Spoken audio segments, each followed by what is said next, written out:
وعلى آل محمد اللهم انفعنا بما علمتنا وعلمنا ما ينفعنا وزدنا علما وبارك لنا في علمنا وارزقنا الإخلاص في القول والعمل كاملا وعلما نافعا لا ينسى وتوفيقا دائما وصحة ويقينا آمين يا رب العالمين. Kita lanjutkan pengajian kitab Tajridus Sharih li Ahaditsil Jami' As-Sahih fa bisanadil muttasil ila al-muallif Az-Zabidi wa kadzalika bisanadil muttasil ila al-Imam Al-Bukhari rahimahumallahu taala qala. Kita sudah sampai hadis 350 ya. Bab fadlil isya'i, bab fadilah salat isya'. Kenapa?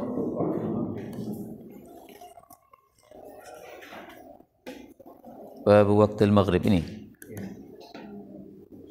Bab waktu maghrib, bab waktu maghrib. Hadis 346. Wa an Rafi' bin Khadij radhiyallahu anhu qala kunna nusalli al-maghriba ma'an nabiy sallallahu alaihi wasallam fayansarifu ahaduna wa innahu la yubsiru mawaqi'a nablih. Adalah kami salat maghrib bersama Nabi sallallahu alaihi wasallam, lalu pulanglah salah satu dari kami sementara dia itu melihat tempat-tempat jatuhnya anak panahnya, maksudnya masih agak terang. Hadis ini menunjukkan bahwa salat maghrib dilakukan di awal waktu ketika matahari sudah terbenam sehingga masih terang. Dan memang salat maghrib biasanya Rasulullah sallallahu alaihi wasallam mengqamati dengan sangat cepat, tidak sebagaimana salat-salat yang lainnya. Karena itu kalau salat-salat yang lain misalnya jarak adzan qamatnya 15 menit, maka salat maghrib ini bagusnya 5 menit. Dan ini adalah sunnah Rasul sallallahu alaihi wasallam yang telah ditinggalkan banyak kaum muslimin, yaitu menyegerakan qamat salat maghrib. Dan hadis ini menunjukkan bahwa para sahabat selesai salat maghrib mereka pada pulang, fayansharif. Meskipun sebagian kecil dari mereka ada yang tetap di masjid, yaitu melakukan ibadah di masjid sampai isya. Hadis 347. Wa bihi ilaihi qala an Jabir bin Abdullah radhiyallahu anhuma qala kana an-nabiy sallallahu alaihi wasallam yusalli adh-dhuhra bil hajirah wal 'ashra wasyamsu naqiyyah wal maghriba idza wajabat wal 'isha'a ahyanan wa ahyanan idza ra'ahum ijtama'u 'ajjal wa idza ra'ahum abta'u akhkhar wa subha kanu aw kana aw qala kana an-nabiy sallallahu alaihi wasallam yusalliha bi ghalasin. Yang berkaitan dengan bab wal maghriba idza wajabat, dan beliau salat maghrib apabila matahari sudah tenggelam. Nah, kata-kata ini adalah mubalaghah, bahwasanya Rasulullah menyegerakan salat maghrib di awal waktu, seolah-olah begitu tenggelam matahari langsung salat maghrib, padahal ini tidak mungkin. Tenggelam matahari masih ada azan, kemudian menunggu, kemudian qamat, baru salat maghrib. Tapi disebutkan di sini wal maghrib idza wajabat. Nah, ini mubalaghah bahwa salat maghrib betul-betul disegerakan. Maka ini satu sunnah yang sudah mati. Kalau di sini salat maghribnya berapa menit? Adzan qamatnya, Ustaz?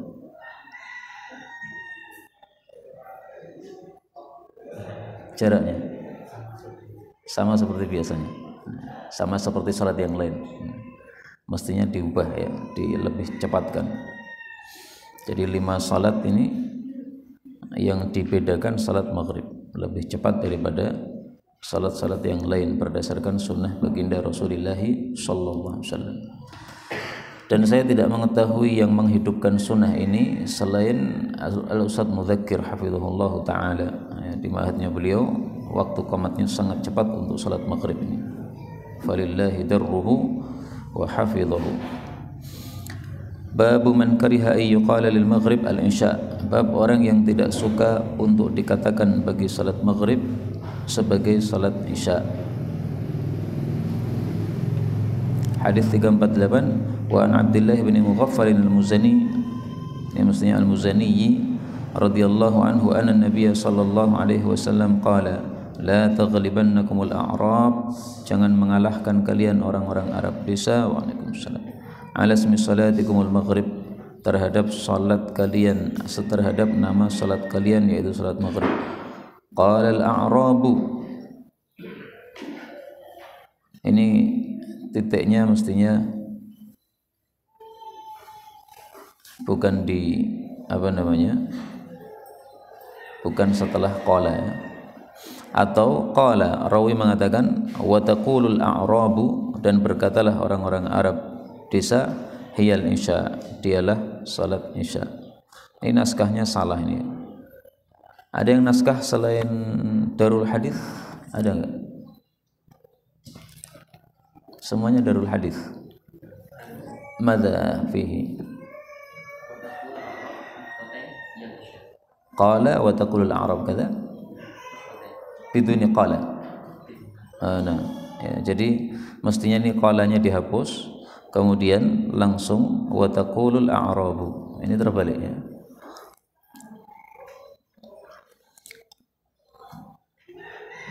Wa taqulul a'rabu, dan orang-orang Arab desa itu mengatakan hiyal isya, salat maghrib itu adalah salat isya. Jadi orang Arab desa menyebut salat maghrib dengan istilah isya. Nah, Rasul memberitahu kita jangan sampai istilah salat maghrib ini hilang kemudian diubah dengan istilah salat isya. Kenapa? Karena salat maghrib ini adalah istilah yang syar'i, yang datangnya langsung dari Rasulullah sallallahu alaihi wasallam. Jangan dikalahkan dengan istilah yang muncul yang tidak syar'i. Karena itu istilah syar'i itu lebih didahulukan daripada istilah yang tidak syar'i. Meskipun faktanya seringkali istilah syar'i kalah dengan istilah yang tidak syar'i. Contoh istilah mu'jizat. Istilah mu'jizat ini bukan dari Allah, bukan dari Rasulullah. Tetapi istilah ini mengalahkan istilah yang datang dari Allah dan Rasulullah. Istilah mukjizat tidak ada dalam Quran maupun hadis. Adanya adalah al-ayah. Ayah itu tanda. Tanda maksudnya mukjizat. Nah, tapi kalau sekarang kita mengatakan ayat, maka orang tidak paham. Karena itu sebenarnya istilah ayat lebih utama daripada istilah mukjizat. 349, wa an Aisyah radhiyallahu anha qalat, a'tama, telah mengakhirkan Rasulullah sallallahu alaihi wasallam lailatan bil isya'i, salat isya-nya diakhirkan. Wa dzalika qabla an yafshu al-islam, sebelum Islam tersebar. Falam yakhruj hatta qala Umar naman nisa was-sibyan, sampai orang-orang para wanita dan anak-anak pada tidur ya, karena lama menunggu Rasul sallallahu alaihi wasallam. Fa kharaja fa qala li ahli al-masjid ma yantadhiruha ahadun min ahli al-ardi ghairakum, tidaklah menunggu salat isya seorang pun dari penduduk bumi selain kalian. Kenapa? Karena pada waktu itu umat Islam hanya di kota Madinah. Maka Rasulullah mengatakan, ma yantadhiru ahadun min ahli al-ardi ghairakum. Demikian juga karena umat-umat terdahulu mereka tidak melakukan salat isya sebagaimana diakhirkan atau di akhir waktunya sebagaimana dilakukan oleh Rasul sallallahu alaihi wasallam. Jadi ini satu khususiyah bagi umat Nabi Muhammad sallallahu alaihi wasallam yang tidak ada pada umat-umat terdahulu, yaitu melakukan salat isya pada akhir waktunya sebagaimana dalam kasus ini. Karena itu jumhur ulama berpendapat salat isya itu lebih utama di akhir waktunya daripada di awal waktunya.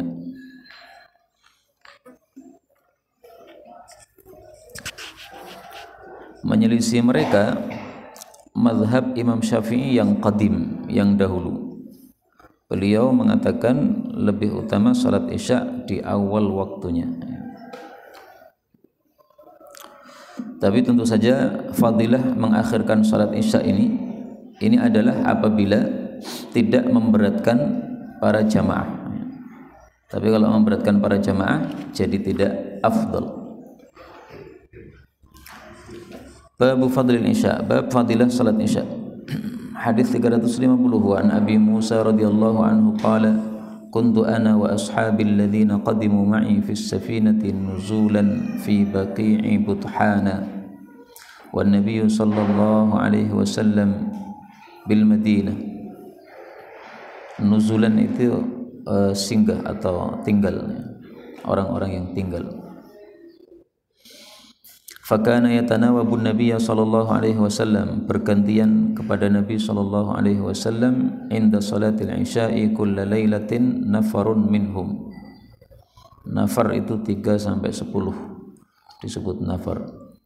Fawafaqna Nabiy sallallahu alaihi wasallam, maka kami berjumpa dengan Nabi sallallahu alaihi wasallam, ana wa ashabi walahu ba'du syughul. Nabi memiliki sebagian kesibukan, itu maksudnya menyiapkan pasukan perang, fi ba'di amri. Fa'atama bis salati, maka beliau mengakhirkan salat isya hatta ibharul lail, sampai separuh malam. Ibhar ini boleh juga diartikan sampai gelap gulita, sebagaimana pada footnote disebutkan ishtaddat dhulmatuhu ya. Tetapi saya lebih suka terjemah yang pertama karena lebih jelas ya. Sampai separuh malam. Thumma kharaja an-nabiy sallallahu alaihi wasallam fa shalla bihim. Falamma qada salatahu qala liman hadara ala rislikum, perlahanlah kalian. Maksudnya jangan segera pulang. Abshiru inna min ni'matillahi alaikum annahu laysa ahadun minan nasi yusalli hadhihi as-sa'ah ghairukum. Aw qala ma shalla hadhihi as-sa'ah ahadun ghairukum. La yadri ayyal kalimataini qala. Qala Abu Musa faraja'na fafarihna bima sami'na min Rasulillah sallallahu alaihi wasallam. Jadi maksudnya fadilah salat isya adalah salat yang dikhususkan bagi umat Nabi Muhammad sallallahu alaihi wasallam. Umat-umat terdahulu tidak ada seorang pun mereka yang melakukan salat di tengah malam sebagaimana dilakukan oleh Rasulullah dan para sahabatnya pada waktu itu. Dan fadilah salat isya sebagaimana kita tahu sangat banyak. Rasul sallallahu alaihi wasallam bersabda, basyiril masya'ina fi dhulam bin nurit tam, berilah kabar gembira dengan sinar yang sempurna bagi orang yang berjalan pada malam hari gelap gulita untuk ke masjid. Rasul sallallahu alaihi wasallam juga bersabda, afqalus salati 'alal munafiqin al-fajr wal isya. Salat paling berat bagi orang munafik salat subuh dan isya. Rasul sallallahu alaihi wasallam juga bersabda, man shallal isya'a fi jama'atin faka'annama qama nisfal lail. Barang siapa yang salat isya berjamaah seperti tahajud separuh malam. Ini beberapa fadilah salat isya yang kita temukan hadisnya pada hadis-hadis yang lain. Babun naumi qabla al-isya liman ghulib, bab tidur sebelum isya bagi orang yang terkalahkan. Maksudnya orang yang terkalahkan oleh ngantuknya. Jadi tidur sebelum isya hukum asalnya adalah makruh, tapi bagi yang ghulib maka tidak makruh. 351 wa ana Aisyah radhiyallahu anha hadithu a'tama Rasulullah sallallahu alaihi wasallam bil isya wa nadahu Umar qad taqaddama wa fi hadha ziyadatun qalat wa kana yusalluna fima baina ay yaghiba asy-syafaqu ila thuluthil lailil awwal. Mereka melakukan salat antara tenggelamnya syafaq sampai sepertiga malam yang awal. Syafaq itu menurut jumhur adalah mega merah, sementara mazhab Hanafi mengatakan mega putih. Mega putih itu munculnya setelah mega merah. Maka mazhab Hanafi salat isya-nya lebih akhir daripada jumhur ulama, sebagaimana mereka mengakhirkan salat asar menyelisih jumhur ulama.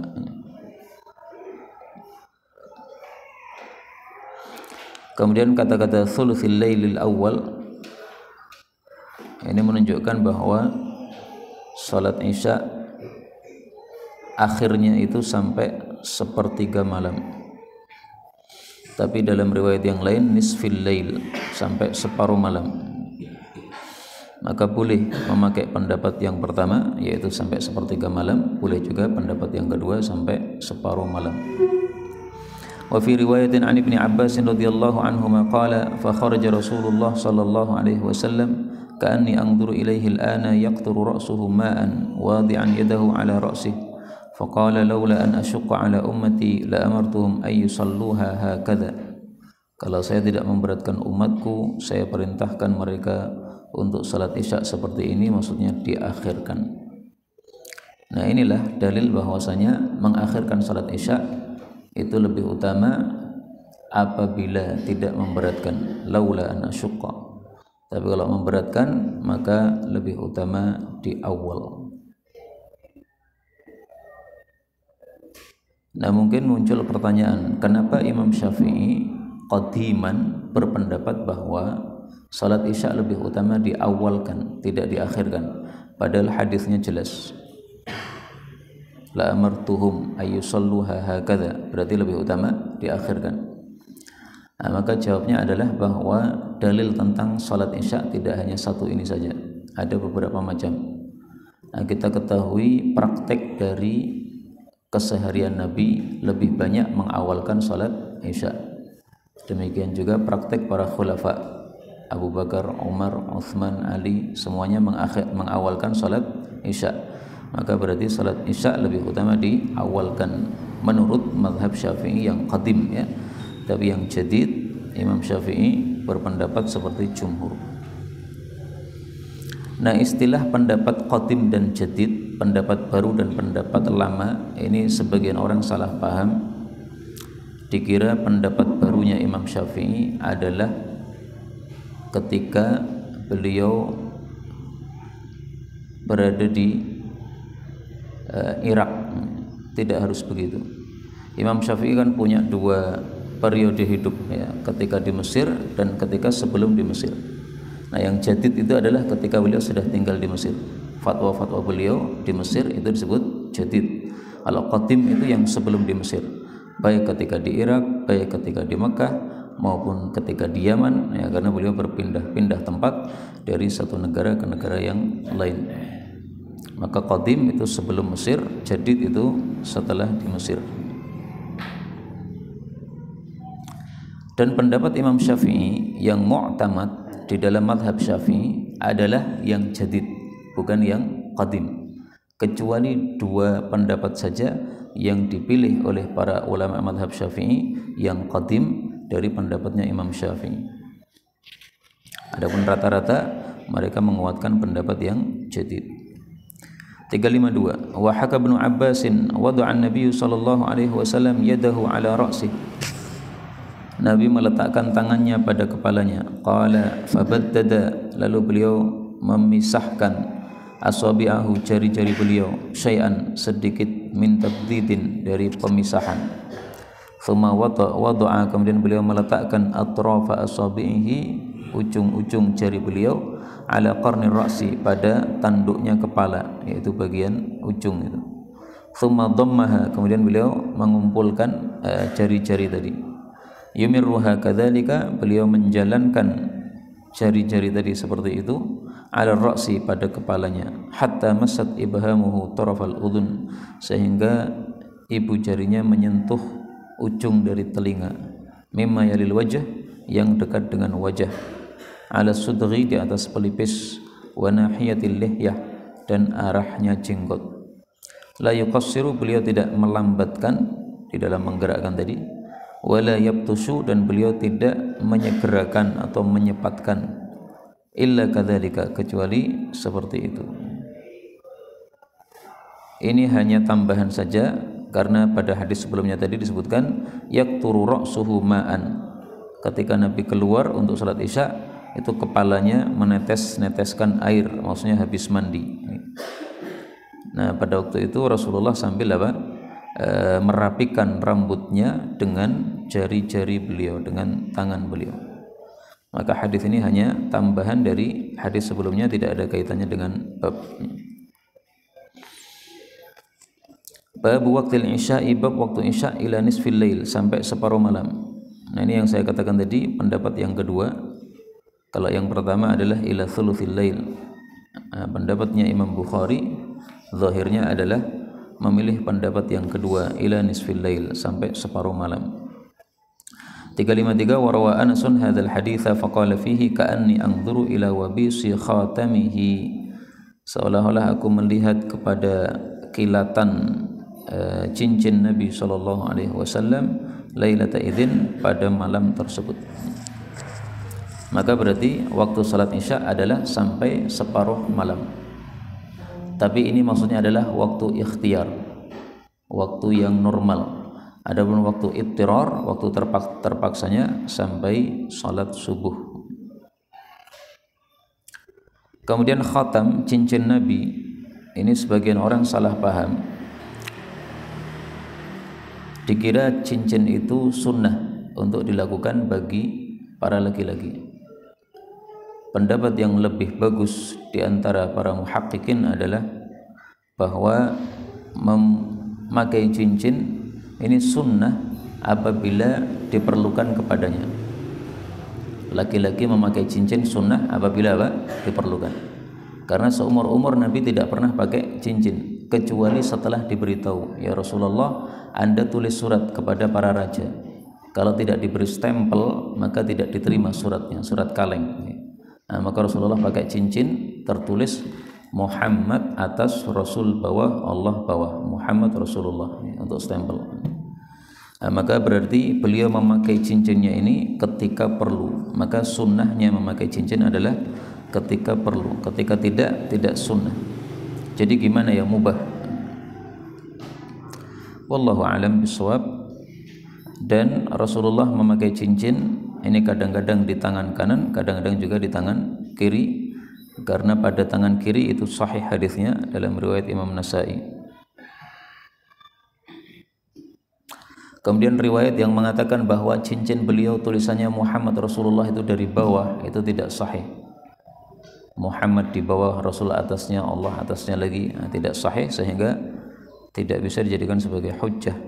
Dan orang Arab biasanya kalau menulis dari atas ke bawah, ya, Muhammadun Rasulullah. Nah, maka itulah posisi yang wajarnya dipakai. Babu fadli salatil fajr, bab fadilah salat subuh. Wa an Abi Musa radhiyallahu anhu anna Rasulullah sallallahu alaihi wasallam qala man shallal bardaini, barang siapa yang salat pada dua waktu yang sejuk, dakhalal jannah, dia pasti masuk jannah. Yang dimaksud dua waktu yang sejuk adalah pagi dan sore. Maka yang dimaksud adalah salat subuh dan salat asar, yaitu pada dua ujung waktu siang, ya, ujung awal dan ujung akhir. Hadis ini bisa menimbulkan salah paham, karena salat yang wajib 5 waktu, tapi ternyata hanya disuruh salat 2 waktu. Maka jawabannya 2. Ada kalanya maksud hadis ini adalah di awal Islam, ketika salat yang wajib masih 2 waktu saja. Jawaban yang kedua, bahwa hadis ini maksudnya kalau orang menjaga salat subuh dan asar, sementara itu adalah waktu yang paling sering orang meninggalkan salat, maka pasti salat yang lainnya lebih terjaga. Waktu subuh waktunya orang tidur, waktu asar waktunya orang sibuk bekerja, hampir selesai, belum selesai. Nah, maka untuk meninggalkan kesibukan ini susah. Karena itu al-bardain ini bukan berarti salat cukup 2 waktu, tapi tetap harus 5 waktu. Maka di dalam usul fikih itu ada istilah mafhumul laqab laisa bihujjah. Mafhum laqab itu tidak bisa dijadikan hujjah. Mafhum laqab maksudnya gimana? Al-bardain ini adalah laqab atau nama. Nah, mantuknya mengatakan siapa salat bardain masuk jannah. Berarti mafhumnya selain bardain tidak dilakukan tidak apa-apa. Nah, itu mafhum. Nah, mafhum laqab itu bukan hujjah. Usul fikih yang ngajar siapa di sini? Hah? Ustaz? Mana beliau? Hah? Laisa bihadir. Nah, Saya mau mentahqiq mafhumul laqab laysa bihujjah ini pendapat jumhur atau bagaimana? Bab waqtil fajr, bab waktu subuh. 355 wa an Anas radhiyallahu anhu anna Zaid bin Thabit radhiyallahu anhu haddatsahu annahum tasahharu ma'an nabiy sallallahu alaihi wasallam thumma qamu ila salati qultu kam bainahuma qala qadru 50 aw 60 yakni ayah. Ini mestinya au qala ya, karena mungkin rawinya yang ragu-ragu. Qadru 50 au qala 60 yakni ayah. Inilah dalil bagi mereka yang melakukan imsak sebelum azan subuh. Dalilnya hadis ini.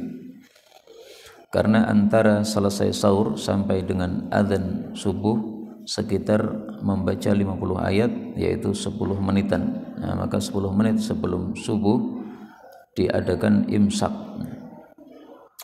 Tetapi dipahami salah oleh kebanyakan orang. Dikira kalau sudah imsak sudah tidak boleh makan lagi.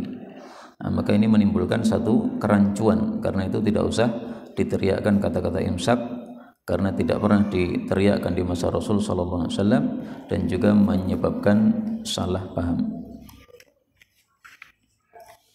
Imam Malik rahimahullah paling tegas di dalam menolak perkara-perkara baru seperti imsak ini. Ada seseorang muadzin di Masjid Nabawi, dia sebelum subuh teriak-teriak membangunkan orang. Maka beliau mengatakan ini bid'ah, kamu diam, tidak boleh teriak-teriak. Maka beberapa hari orang ini diam. Kemudian dia semangat lagi untuk membangunkan orang. Akhirnya teriaknya diganti dengan tasbih dan sebagainya, tapi masih dengan suara yang keras. Tujuannya supaya orang-orang pada bangun.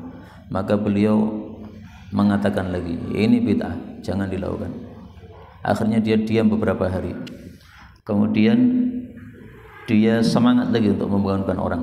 Maka akhirnya dia berdehem-dehem sebelum subuh untuk membangunkan orang.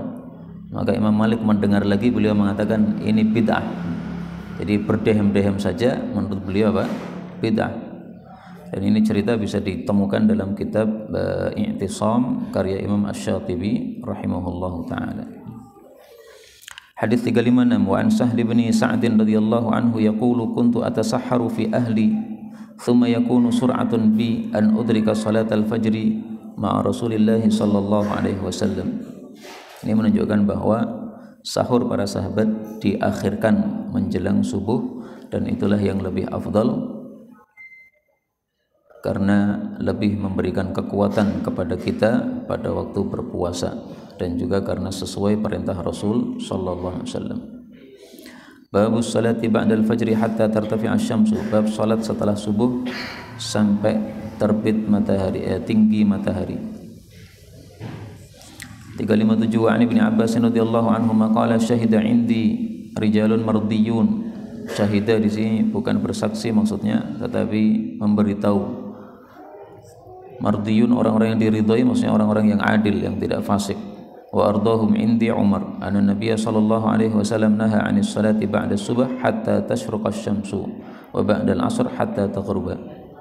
Dilarang salat ba'da subuh sampai terbit matahari, dan ba'da asar sampai tenggelam matahari. Menurut mazhab Syafi'i diperkecualikan salat yang punya sebab. Tetapi salat yang punya sebab itu dibagi 3. Ada yang sebabnya muncul sebelum salat, ada yang sebabnya muncul bersamaan dengan salat, ada yang sebabnya muncul setelah salat. Yang boleh hanya yang 2 saja, yang sebabnya muncul sebelum salat sama yang sebabnya muncul bersamaan dengan salat. Misalnya salat tahiyatul masjid, sebabnya adalah masuk masjid, nah, maka boleh dilakukan tahiyatul masjid ba'da subuh. Atau salat jenazah boleh ba'da subuh karena jenazahnya muncul sebelum salat. Adapun kalau sebabnya bersamaan dengan salat, misalnya salat gerhana, kita salat gerhana bersamaan dengan gerhana tersebut, nah ini boleh dilakukan pada waktu yang terlarang ini. Adapun salat yang sebabnya muncul setelah salat, maka dilarang dilakukan ba'da subuh. Misalnya salat istikharah, istikharah dilakukan setelah salat, nah, maka tidak boleh setelah subuh. Jadi istilahnya ada sababun mutaqaddim sama sababun muqarin. Itu yang boleh dilakukan pada waktu yang terlarang. Adapun sababun yang mutaakhir maka tidak boleh dilakukan pada waktu yang terlarang.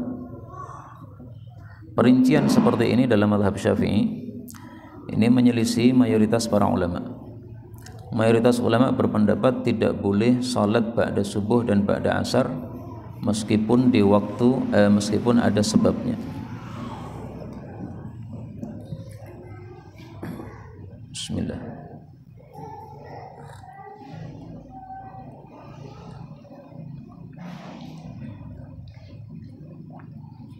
Tapi pendapat mazhab Syafi'i dalam hal ini sangat kuat ya, karena ada dalil-dalilnya. Antara lain Rasul sallallahu alaihi wasallam melihat seorang sahabat Nabi ba'da subuh salat 2 rakaat, maka Nabi menegur, as-subuhu raka'atan, salat subuh hanya 2 rakaat. Maka orang ini mengatakan, saya belum sempat salat sunnah sebelum subuh, saya ganti setelah subuh. Nah, maka beliau diam. Nah, ini termasuk sebab salat yang punya sebab. 358 wa Ibnu Umar radhiyallahu anhu qala qala Rasulullah sallallahu alaihi wasallam la taharru bi salatikum tulu'a syamsi wala ghurubaha. Jangan bersengaja melakukan salat ketika proses terbit matahari dan proses tenggelam matahari. Kenapa? Karena pada waktu itu orang-orang kafir sujud kepada matahari, supaya tidak tasyabbuh terhadap mereka. Dan yang dimaksud di salat di sini menurut mazhab Syafi'i adalah salat yang tidak ada sebabnya. Adapun yang ada sebabnya mutaqaddim sama mutaakhir tadi, maka apabila tidak disengaja untuk dilakukan pada waktu tersebut, hanya pertepatan saja, tidak ada masalah. 359 qala Ibnu Umar radhiyallahu anhuma wa qala Rasulullah sallallahu alaihi wasallam idza tala'a hajibus syamsi, apabila telah terbit alis matahari, maksudnya bagian ujung dari matahari, fa akhirus salata hatta tartafi', akhirkan salat sampai naik maksudnya mataharinya lepas dari ufuk. Wa idza ghaba hajibus syamsi fa akhirus salata hatta taghiba. Tapi untuk 2 waktu yang ini, proses terbit dan tenggelam ini paling bagus kita memakai pendapat jumhur bahwasanya tidak boleh salat sama sekali padanya, meskipun salat yang punya sebab. Karena apa? Karena Rasul sallallahu alaihi wasallam pernah pada waktu safar beliau ketiduran, kemudian ketika bangun matahari terbit. Beliau tidak langsung salat, tapi beliau mengatakan irtahilu, mari kita pergi dari tempat ini. Nah, setelah pergi dari tempat tersebut baru kemudian salat sunnah, kemudian salat subuh. Nah, di sini sebagian ulama menafsirkan bahwa disuruh pergi itu karena lagi proses terbit matahari. Maka supaya tidak salat pada waktu proses terbit matahari, diundur dengan perjalanan terlebih dahulu. Meskipun ada hadis yang lain mengatakan sebabnya karena tempat ini adalah tempat yang kita dikuasai setan padanya, sehingga kita pergi dari tempat tersebut. Jadi ihtiyatnya adalah apa? Ketika proses terbit dan tenggelam matahari, kita tidak usah salat apapun juga. 360 hadits Abi Hurairah radhiyallahu anhu anna Rasulullah sallallahu alaihi wasallam naha an bai'ataini. Ini boleh baknya di kasrah, boleh juga di fathah, bi'ataini. Wa an libsataini, 2 cara berpakaian. Taqaddam wa zada fi hadhihi riwayah wa an salatain. Naha 'anis salah ba'da al-fajr hatta tatlu'a asy-syamsu wa ba'da al-'asr hatta taghruba asy-syamsu. Dalam mazhab Hanafi dimakruhkan salat sebelum maghrib. Maka sebagian ulama tidak suka salat sunnah sebelum maghrib, dan itu tampaknya wallahu a'lam yang dipilih oleh Syekhuna Ustaz Mudzakir hafizahullah. Tapi jumhur berpendapat tidak makruh salat sebelum maghrib, karena Rasul sallallahu alaihi wasallam bersabda, sallu qabla al-maghrib, sallu qabla al-maghrib, sallu qabla al-maghrib liman syaa. Bab la yataharra salatu qabla ghurubi syamsi. Bab jangan menempatkan salat sebelum tenggelam matahari. 361 wa an Muawiyah radhiyallahu anhu qala innakum latusalluna salatan laqad sahibna Rasulullah sallallahu alaihi wasallam fama ra'aynahu yusalliha wa laqad naha anha ya'ni ar-rak'ataini ba'da al-'asr. Hadis ini menunjukkan dilarang salat setelah asar. Tetapi beberapa orang waktu itu melakukan salat setelah asar. Jadi ringkasnya salaf berpendapat dalam hal ini. Apakah boleh salat setelah asar ataukah tidak boleh? Pendapat mayoritas para ulama, setelah asar mutlak tidak boleh salat. Pendapat minoritas ulama bahwasanya setelah asar dibagi dua. Apabila mataharinya masih putih belum kuning, maka salat sunnah diperbolehkan.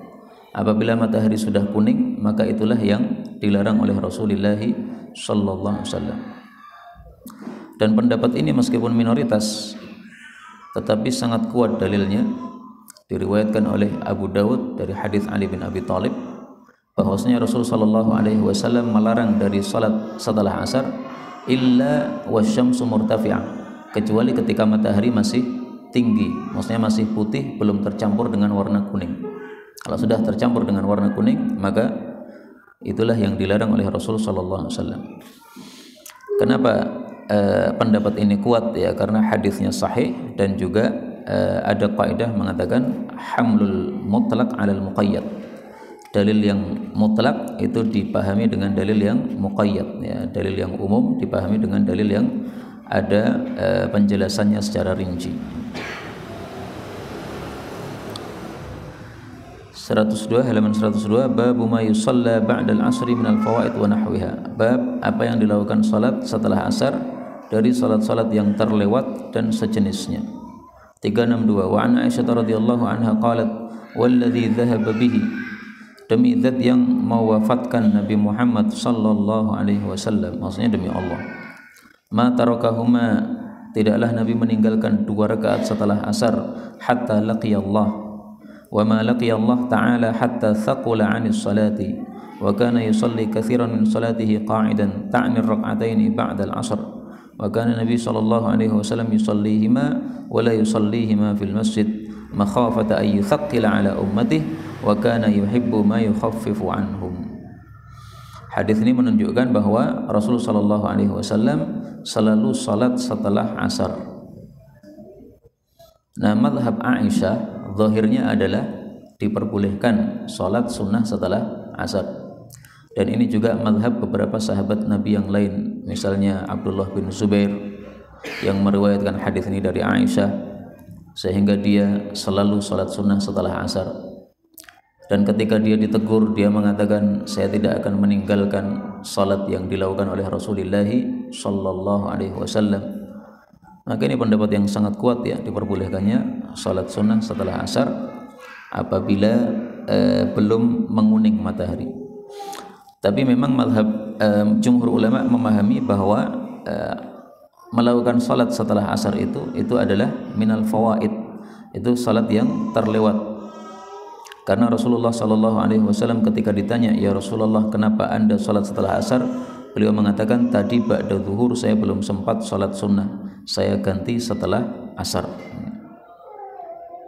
Nah, kalau memang Nabi mengganti setelah asar dalam kasus tersebut, kenapa setelah itu setiap hari Nabi juga salat sunnah setelah asar? Mereka menjawab lagi, itu adalah khususiyah bagi Rasulullah sallallahu alaihi wasallam. Bahwasanya Rasulullah kalau sudah melakukan satu salat, maka beliau senantiasa melakukan salat tersebut, tidak pernah meninggalkannya lagi. Beliau 1 hari terlambat dari salat sunnah ba'da zuhur diganti setelah asar, maka habis itu selalu salat setelah asar. Nah, ini khususiyah bagi Rasulullah sallallahu alaihi wasallam. Itu pendapat mayoritas. 363 wa anha radhiyallahu anha qalat rak'atani lam yakun Rasulullah sallallahu alaihi wasallam yad'uhuma sirran wala alaniyah, rak'atani qabla salati subh wa rak'atani ba'da al-'asr. Babul adzani ba'da dhahabil waqt, bab adzan setelah hilangnya waktu. 364 wa bihi ilaihi an Abi Qatadah radhiyallahu anhu qala sirna ma'an Nabi sallallahu alaihi wasallam lailatan faqala ba'dul qaum, yang dimaksud Sayyidina Umar, lau arrasta bina ya Rasulullah, kalaulah engkau itu istirahat di akhir malam bersama kami wahai Rasulullah. Maksudnya lebih bagus kalau kita istirahat dan tidak melanjutkan perjalanan. Qala akhafu an tanamu anis salah, saya khawatir kalian tidur dari salat subuh, maksudnya ketiduran. Qala Bilalun ana uqidhukum, saya akan bangunkan kalian. Nah, di sini Bilal tidak mengatakan insyaallah. Ini satu kesalahan ya, semestinya dia mengatakan insyaallah.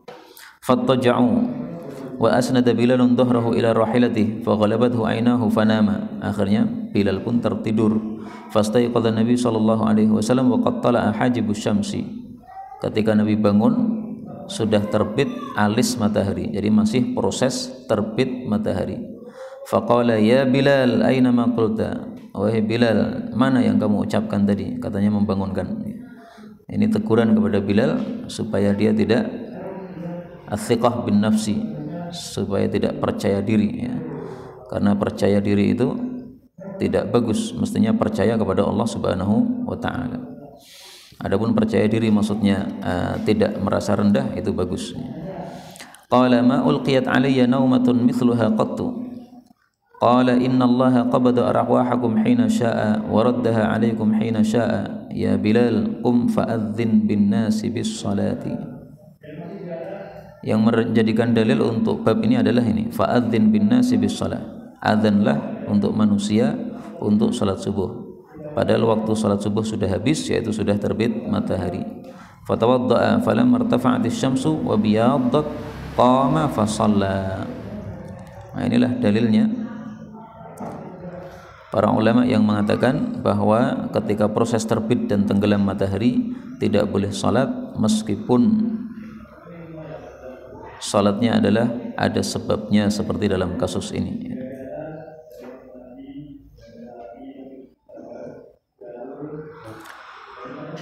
Kemudian masalah adzan setelah waktunya lenyap, waktu salatnya habis, ini diperselisihkan oleh para ulama.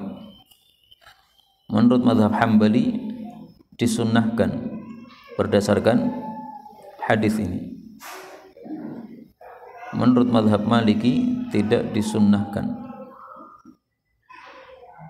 Maka yang lebih sesuai dengan sunnah adalah pendapat mazhab Hambali. Karena di sini Rasulullah mengatakan fa'adzin bin nas.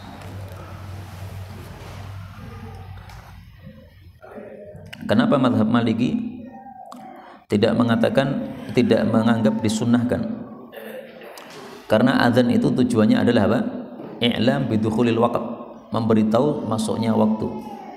Nah, kalau waktunya sudah lenyap berarti sudah tidak diperlukan azan lagi. Tapi ini bisa dijawab bahwasanya azan itu tujuannya tidak hanya memberitahu masuknya waktu, tapi juga mengajak orang-orang untuk sholat atau datang ke tempat yang kita akan sholat padanya. Nah, ketika waktu itu safar kan, namanya orang-orang safar ya terpencar-pencar, ada yang di sana, ada yang di sini, maka diadzani supaya mereka kumpul pada satu tempat dan tidak berpencar. Wallahu a'lam. Bab man shalla bin nasi jama'atan ba'da dhahabil waqt. Bab orang yang salat dengan manusia secara berjamaah setelah lenyapnya waktu salat. 365. Wa an Jabir bin Abdullah radhiyallahu anhuma. Ini kalau anhu mestinya anhuma karena Jabir dan Abdullah sama-sama sahabat. Anna Umar bin Al-Khattab radhiyallahu anhu jaa yaumal Khandaq. Perang Khandaq ini diperselisihkan tahun 4 atau tahun 5 Hijriah. Tapi yang dipilih oleh Syekhuna Wahid Bali itu adalah tahun 5 Hijriah. Ba'dama gharabat asy-syamsu faja'ala yasubbu kuffara Quraisy. Qala ya Rasulullah, ma kittu usalli al-'asra hatta kadat asy-syamsu taghrub. Qala Nabi sallallahu alaihi wasallam, wallah ma sallaituha. Faqumna ila Budhan fatawadda'a lis-salah wa tawadda'na laha. Fasalla al-'asra ba'dama gharabat asy-syamsu thumma shalla ba'daha al-maghrib. Beliau salat asar setelah tenggelam matahari, kemudian salat setelahnya salat maghrib. Ini menunjukkan bahwa salat yang terlewat waktunya tetap disunnahkan atau disyariatkan untuk dilakukan berjamaah. Dan salat yang terlewat waktunya itu tetap dilakukan secara urut. Maka di sini Rasulullah salat asar dulu kemudian salat maghrib, tidak dibalik ya, maghrib kemudian asar. Hanya saja para ulama berselisih pendapat apakah urut ini wajib atau sunnah. Menurut madhab Syafi'i tidak wajib, sehingga madhab Syafi'i seringkali mereka salatnya dibalik ya. Misalnya safar belum salat maghrib dan salat isya. Nah, yang saya lihat prakteknya orang-orang madhab Syafi'i itu biasanya salat isya dulu baru salat maghrib. Tapi lebih bagusnya kita memakai pendapat yang mengatakan wajib, karena Rasulullah sallallahu alaihi wasallam bersabda, "Shallu kama ra'aitumuni usolli," dan beliau melakukan urut seperti ini. 366. Wa Anas bin Malik radhiyallahu anhu anin Nabi sallallahu alaihi wasallam qala, "Man nasiya salatan falyusalliha idza dzakaraha, la kaffarata laha illa dzalik, wa aqimis salata lidzikra atau lidzikri." Barang siapa yang melupakan satu salat, maka hendaklah dia salat ketika dia mengingatnya. Nasia lupa ya, bukan melupakan ya. Kalau melupakan kan sengaja. Yang dimaksud salat di sini adalah salat fardu maupun salat sunnah yang ditentukan waktunya. Perintah untuk mengqadha salat yang terlupakan ini hukumnya sesuai dengan hukum salat tersebut. Kalau salatnya wajib maka mengqadhanya juga wajib. Kalau salatnya sunnah maka mengqadhanya juga sunnah ya. Jadi misalnya kita biasa salat duha, sibuk tidak sempat salat duha, nah, maka disunnahkan untuk mengganti atau mengqadha salat duha tersebut, karena salat duha termasuk salat sunnah yang muaqqatah yang ditentukan waktunya, yaitu di waktu duha. Maka kaidahnya mengatakan al-qadha yahkil ada. Qadha itu hukumnya sama dengan ada. Kalau adanya wajib maka qadhanya wajib. Kalau adanya sunnah maka qadhanya sunnah. Wa aqimis salata lidzikri, dan tegakkanlah salat untuk mengingatku. Itu tafsiran yang masyhur ya. Tapi kalau kita baca dengan bacaan yang lain, wa aqimis salata lidzikra, tegakkanlah salat ketika ingat, yaitu setelah lupa ya. Dan berdasarkan hadis inilah mayoritas para ulama berpendapat orang yang sengaja meninggalkan salat maka mereka wajib menggantinya pada saat sudah tobat. Karena kalau lupa saja disuruh mengganti, apalagi sengaja, maka lebih utama untuk disuruh mengganti. Menyelisih mereka Ibnu Taimiyah bahwa dia berpendapat salat yang sengaja ditinggalkan maka tidak ada qadha terhadapnya. Wallahu a'lam. 367 wa anhu radhiyallahu anhu qala qala Rasulullah sallallahu alaihi wasallam, "Lam tazalu fi salatin man tadartumus salat." Tidak henti-hentinya kalian berada dalam salat, maksudnya mendapatkan pahala salat selama kalian menunggu salat. Maksudnya menunggu salat mendapatkan pahala salat. Dan para ulama memahami umum untuk semua amal saleh juga begitu. Maka santri menunggu pelajaran, ustadznya tidak datang karena ustadznya ghaib, ada udzur, nah, maka santri yang menunggu pelajaran ini seolah-olah sudah melakukan pelajaran ya, menghadiri majelis ilmu. 368. Hadithuhu ala ra'si mi'ati sanatin taqaddam, wa fi riwayatin huna an Ibni Umar radhiyallahu anhu qala Nabi sallallahu alaihi wasallam, la yabqa, tidak tersisa, mimman huwal yauma, dari orang-orang yang dia itu pada hari ini, ala dhahril ardi, di atas muka bumi, ahadun, seorang pun, yuridu bidzalika annaha takhrimu dzalikal qarna, bahwasanya 100 tahun ke depan itu sudah melenyapkan atau mematikan generasi tersebut. Jadi maksudnya Nabi bersabda 100 tahun setelah ini semua orang yang hidup di atas muka bumi sudah mati semuanya. Dan ini sesuai fakta, karena pada tahun 110 Hijriah itu tersisa satu sahabat Nabi yang belum mati, yaitu Amir bin Wathilah. Amir bin Wathilah ini sahabat Nabi yang disepakati matinya terakhir yaitu pada tahun 110 Hijriah. Nah, Rasulullah bersabdanya ini kan di akhir hayatnya, yaitu di tahun 10-an Hijriah, 10 atau 11 Hijriah ya. 369. Wa Abdurrahman bin Abi Bakr radhiyallahu anhuma qala anna ashabas suffati kanu unasan fuqara wa anna nabiyya sallallahu alaihi wasallam qala man kana indahu ta'amu ithnain falyadhhab bi thalith wa in arba'un fa khamisun aw sadisun wa anna Abu Bakr ja'a bi thalathatin fantalaqa an-nabiy sallallahu alaihi wasallam bi 'asharatin qala fa huwa ana wa abi wa ummi fala adri qala wa imra'ati wa khadimun bainana wa bain baiti Abi Bakr wa inna Abu Bakr ta'ashsha 'inda an-nabiy sallallahu alaihi wasallam thumma labitha haythu sulliyatil 'isha thumma raja'a falabitha hatta ta'ashsha an-nabiy sallallahu alaihi wasallam faja'a ba'da ma madha min al-laili ma syaa Allah qala lahu imra'atuhu wa ma habasaka 'an adyafik aw qalat dayfik qala aw ma 'ashaytihim qalat abaw hatta taji qad uridu fa abaw qala fa dhahabtu ana fakhtaba'tu fa qala ya ghunthar, wahai orang yang bodoh, fajadda'a, maka beliau mendoakan terputus anggota-anggota tubuhnya. Itu terjemah asalnya ya, tapi tidak ditujukan hakikatnya. Mudah-mudahan tanganmu terputus, tidak betul-betul begitu ya.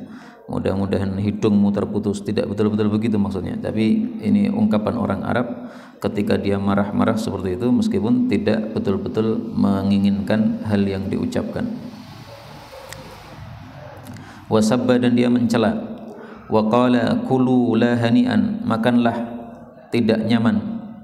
Maksudnya tidak nyaman karena sudah gelap gulita, sudah tengah malam, dan ini bukan waktu malam ya. Makan yang terlambat. Faqala wallahi la at'amuhu abadan wa imullahi ma kunna na'khudhu min luqmatin illa raba min asfaliha aktsaru minha. Raba itu apa? Ngetok ya, atau bertambah. Qala ya'ni hatta syabi'u wa sarat aktsaru mimma kanat qabla dhalik fa nadhara ilaiha Abu Bakr fa idha hiya kama hiya aw aktsaru minha. Faqala limra'atihi ya ukhta bani Firas ma hadha? Qalat la wa qurrati 'aini lahiya al-an aktsaru minha qabla dhalika bi 3 marratin. فأكل منها أبو بكر وقال إنما كان ذلك من الشيطان يعني يمينه ثم أكل منها لقمة ثم حملها إلى النبي صلى الله عليه وسلم فأصبحت عنده وكان بيننا وبين قوم عقد فمضى الأجل ففرقنا 12 رجلا مع كل رجل منهم أناس الله أعلم كم مع كل رجل فأكلوا منها أجمعون أو كما قال. Ini kisah yang sangat terkenal ketika Sayyidina Abu Bakar tidak mau makan bersama tamu-tamunya untuk menghormati mereka supaya mereka makan semuanya yang dihidangkan, tetapi ternyata tamu-tamunya tidak mau makan sampai Abu Bakar makan. Akhirnya Abu Bakar makan dan dia mengkafuri sumpahnya karena dia tadi sudah bersumpah untuk tidak makan bersama mereka. Kemudian di sini ada kata-kata la wa qurrati aini, baris keempat dari bawah ya. Demi penyejuk mataku, maksudnya Rasulullah sallallahu alaihi wasallam. Berarti ini bersumpah dengan makhluk, padahal dilarang bersumpah dengan makhluk. Nah, maka di sini ada dua jawaban. Jawaban yang pertama, bisa jadi ini sebelum dilarangnya bersumpah dengan makhluk. Karena orang Arab sudah terbiasa bersumpah demi bapakku, demi ibuku, ya, demi Ka'bah, itu sudah biasa. Kemudian dilarang oleh Rasulullah sallallahu alaihi wasallam. Nah, kadang-kadang terucap mereka tidak sengaja. Nah, ini bisa jadi sebelum kejadian dilarangnya tersebut. Jawaban yang kedua, ini ada takdirnya. La wa qurrati aini, maksudnya wa khaliqi qurrati aini, demi pencipta penyejuk mataku, yaitu pencipta Nabi Muhammad sallallahu alaihi wasallam. Dan jawaban yang pertama tentu saja lebih afdal daripada jawaban yang kedua ini. Wallahu a'lam bissawab. Walhamdulillahi rabbil alamin. Ada pembahasan atau fawaid? Oh, enggak usah. Yang dilakukan beberapa masjid ketika kajiannya itu molor sampai sholat sampai seperempatan jam itu langsung iqomah gitu. Adzan langsung qomat? Enggak pakai adzan karena sudah kajian molor sampai seperempat jam, kemudian langsung iqomah. Sahnya sah, tetapi tidak sesuai sunnah. Mestinya diadzani dulu. Dan kalau sebagian masyayikh kita itu menyuruh adzan tepat waktu. Jadi misalnya jam 7 adzan isya, kajian dilanjutkan. Itu beliau suruh adzan dulu, setelah itu kajian dilanjutkan. Kenapa? Karena adzan itu untuk memberitahu sudah masuknya waktu. Nah, maka tepat waktu. Setelah itu kemudian kajian selesai baru qomat. Ada lagi? Monggo. Oh, tahu. Monggo. Yang kalau mau sholat jamaah sudah telat gitu, rombongan itu tetap disunahkan iqomah. Nah, meskipun sudah telat, tapi kalau kita rombongan lagi mau sholat jamaah maka qomat. Bahkan juga tetap disunahkan untuk apa? Adzan sunahkan, qomat sunahkan. Tapi ketika dikhawatirkan ada fitnah, maka tidak usah pakai adzan. Kalau tidak dikhawatirkan fitnah, misalnya kita datang ke masjid safar ya, kemudian orang-orang sudah pada pergi semuanya, tidak ada orang sama sekali di masjid. Nah, kita adzan insyaallah tidak ada fitnah, maka adzan kemudian qomat. Adzannya tidak usah pakai mic.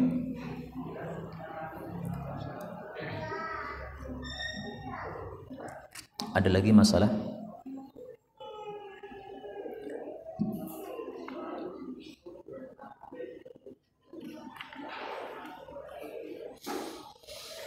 Ini majelis kita lebih majelis sama ya, karena saya lihat para ustadz mungkin sudah pada ngaji hadis-hadis gini, sehingga tidak perlu diterjemahkan per kata sebagaimana para santri. Ini kan hadisnya hadis riwayat Bukhari dan ini ringkasannya saja. Maka paling penting kita ambil fawaidnya atau kita membahas khilafiyatnya para ulama. Karena ustadz-ustadz seperti kita ini kalau tidak mengerti khilafiyah maka akan menjadi keras di dalam berpendapat. Tapi ketika kita mengerti khilafiyah maka insya Allah bisa lebih lunak sehingga tidak mudah untuk menyalahkan pendapat yang lain. Karena sebenarnya fikih itu sesuatu yang bisa dinalar. Jadi ketika ada 3 pendapat, ini 3 pendapat semuanya bisa dinalar. Hanya saja kadang-kadang kita tidak ngerti nalarnya. Kenapa engkau berpendapat begini padahal hadisnya begini. Nah, ketika kita tidak bisa menalar jadi menolak. Tapi ketika kita bisa menalar, oh sebabnya karena ini, nah, bisa menerima ya. Seperti tadi ya, mazhab Syafi'i membolehkan salat setelah subuh. Orang yang tidak tahu fikih pasti akan menolak dengan keras. Ini bertentangan dengan sabda Rasul sallallahu alaihi wasallam. Apakah mungkin ulama mazhab Syafi'i bersengaja menyelisih Nabi? Tidak mungkin. Mereka para ulama dan tidak mungkin mereka bersengaja menyelisih Rasulullah sallallahu alaihi wasallam. Nah, ternyata mereka berdalil juga dengan hadis-hadis Nabi untuk membolehkan hal tersebut meskipun memang menyelisih mayoritas para ulama. Karena itu 2 perkataan guru saya yang saya hafalkan sangat bagus sekali ya. Yang pertama, man lam ya'rifil khilaf lam yashumma raihatal fiqhi. Siapa yang tidak mengetahui khilaf para ulama berarti belum membau fikih, belum mendapatkan baunya fikih. Kemudian yang kedua, la fikha illa bima'rifatil adillah awit ta'lil.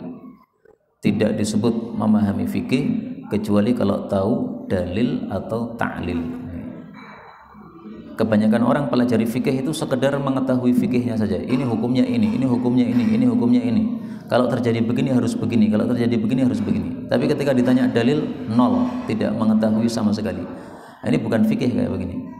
Fikih itu mestinya harus mengerti dalilnya. Kalau tidak ada dalil maka pasti pakai ta'lil. Contoh ta'lil misalnya mazhab Syafi'i mengatakan ketika menyembelih kurban maka setelah bismillah wallahu akbar kemudian membaca Allahumma shalli wa sallim ala Muhammad. Ini kalau dicari dalil tidak ada. Tapi mereka mentaklil ya. Kenapa mengucapkan selawat? Karena Allah mengatakan wa rafa'na laka dzikraka. Kami tinggikan namamu wahai Nabi Muhammad. Tafsirnya apa? La udhkar illa dzukirta ma'i. Saya Allah disebut, kamu pasti juga disebut. Artinya kalau Allah disebut maka Nabi Muhammad juga mestinya disebut. Nah, bismillah wallahu akbar menyebut Allah, berarti tambah selawat. Allahumma shalli ala Muhammad wa ali Muhammad. Ini sepertinya adalah ta'lil ya. Illah yaitu sebab kenapa engkau mengatakan seperti itu. Adapun dalil yang sharih yang jelas nih. Wallahu taala alam bissawab. Walhamdulillahirabbil alamin. Subhanakallahumma rabbana bihamdika asyhadu an la ilaha illa anta astaghfiruka wa atubu ilaik.